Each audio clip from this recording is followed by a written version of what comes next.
Bismillahirrahmanirrahim. Assalamualaikum warahmatullahi wabarakatuh. Selamat berjumpa kembali teman-teman. Semoga semuanya baik-baik aja. Video ini saya kasih judul kendaraan listrik, solusi atau polusi. Saya bermaksud mengajak teman-teman untuk berpikir sebelum mengambil keputusan membeli kendaraan listrik yang kali ini sudah menjadi tren, nggak cuma di kota-kota besar tetapi sudah sampai ke desa-desa. Kendaraan listrik dipahami secara umum dan secara begitu cepatnya benak kita memahami penggunaan kendaraan listrik itu adalah upaya kita untuk mengurangi polusi udara, karena beralihnya dari kendaraan bermesin bakar ke kendaraan listrik yang tidak ada knalpotnya, tidak ada asapnya. Tetapi apakah benar demikian? Apakah dengan beralih ke kendaraan listrik kita benar-benar menjadi nol polusi? Mari kita coba pikirkan bareng ya. Yang pertama, kita akan melihat mekanisme polusi itu sendiri. Bagaimana terjadi polusi dari kendaraan yang kita pakai, kendaraan yang bermesin bakar. Kalau mesin bakar dengan bahan bakar BBM, itu polusi yang dihasilkan adalah dari asap knalpot. Dari hasil pembakaran di mesin itu kemudian timbul emisi yang kita keluarkan dari knalpot, yang itu mencemari udara. Bentuknya adalah gas karbon monoksida. Kemudian, apakah kalau kendaraan listrik yang tidak ada knalpotnya, tidak ada gas buang yang dihasilkan, itu adalah zero emisi atau tidak punya polusi, tidak menimbulkan polusi? Ternyata tidak juga, karena kendaraan listrik itu menggunakan energi listrik yang kita pakai sehari-hari ternyata itu masih mengandalkan bahan bakar fosil untuk produksinya. Jadi pembangkit listrik kita masih mengandalkan pembangkit listrik tenaga uap yang menggunakan bahan bakar batu bara, yang ternyata dari hulunya saja, dari proses tambang batu bara itu sudah menimbulkan polusi, menimbulkan pencemaran lingkungan di sekitar, dan juga menimbulkan kerusakan alam di tempat yang ditambang itu. Kemudian di pengangkutannya juga sampai ke PLTU-nya, pembangkit listrik tenaga uapnya, itu menimbulkan ada dampak pencemarannya juga. Terus ketika digunakan bahan bakar batu bara itu dibakar, itu juga menimbulkan polusi. Nah, dari proses tersebut menghasilkan listrik yang kita pakai sehari-hari. Jadi artinya listrik yang kita pakai sehari-hari pun itu menimbulkan emisi berupa polusi udara, polusi air, dan juga polusi tanah. Jadi kalau kita menggunakan kendaraan listrik yang kita cas dengan listrik yang ada di rumah kita, berarti kita juga masih menimbulkan polusi, namun tidak secara langsung gitu aja, tidak secara langsung dari kendaraannya, melainkan dari listrik yang kita pakai sehari-hari, yang kita pakai untuk mengecas baterai kendaraan listrik kita. Oke, teman-teman bisa melihat bagaimana proses terjadinya listrik kita itu, bagaimana dampaknya bagi lingkungan itu dengan sangat jelas. Ada data-datanya, ada gambaran-gambaran visualnya, itu melalui film dengan judul The Sexy Killer. Itu bisa teman-teman lihat di YouTube di kanal Watchdog.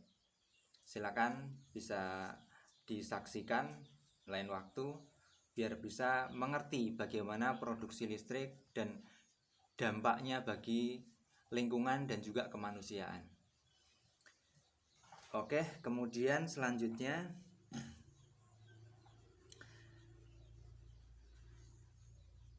ya, itu yang pertama ya. Yang pertama adalah kita menyadari dulu polusi yang dihasilkan itu dari faktor energinya.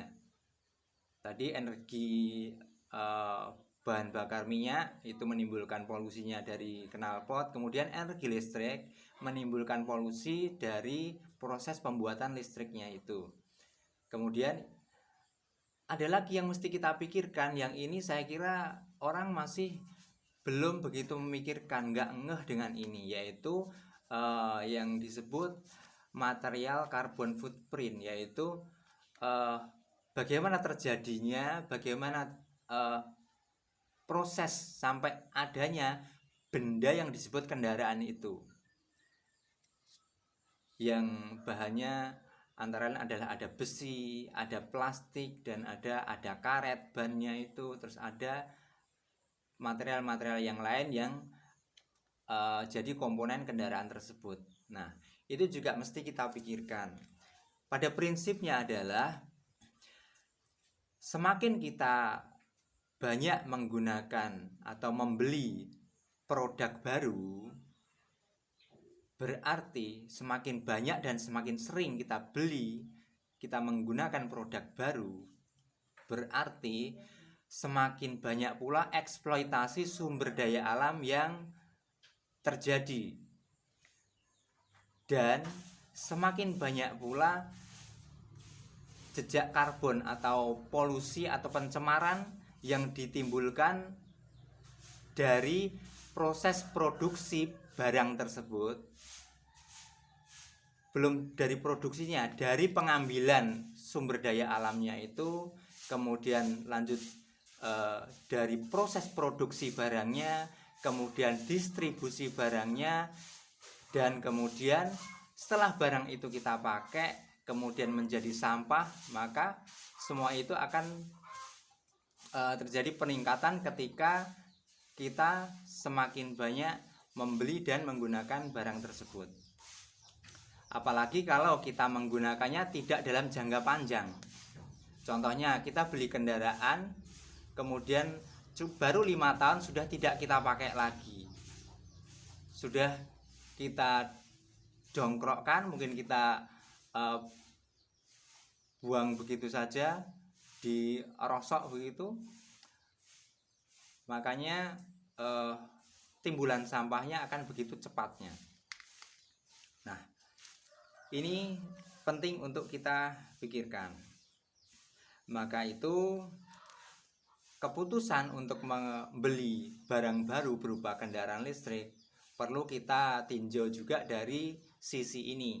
Nah, bagaimana kalau kita membeli kendaraan listrik kemudian kita menggunakannya, terus kendaraan BBM kita itu tidak kita gunakan lagi, lantas jadi apa ini nanti?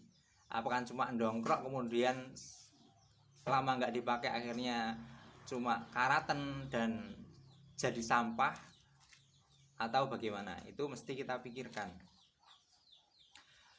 Kemudian peralihan dari kendaraan yang kita kenal sejak dulu itu nggak cuma dari kendaraan yang bermesin, tetapi juga dari kendaraan yang non mesin, yaitu sepeda kayu.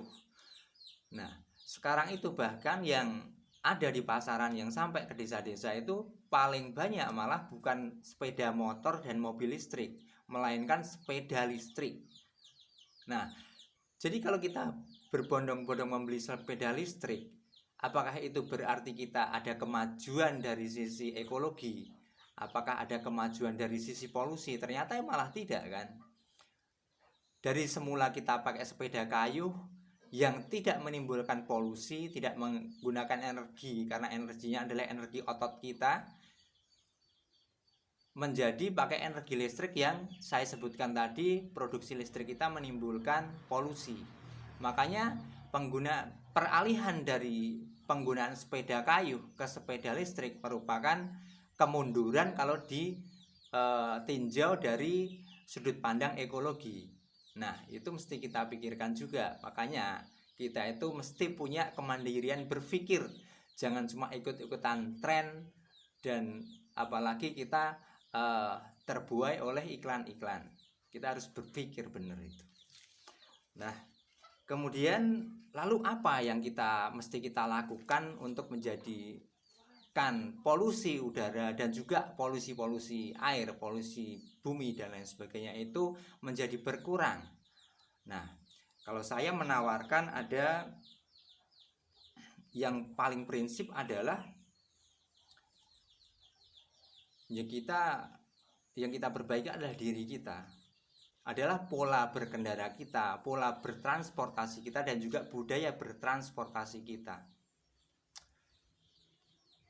Kita bisa memilih kendaraan yang moda transportasi yang kita pakai di zaman dulu, sebelum kendaraan-kendaraan itu dijual dengan sebegitu mudahnya dan orang begitu mudahnya membeli, yaitu dengan kita menggunakan kendaraan umum.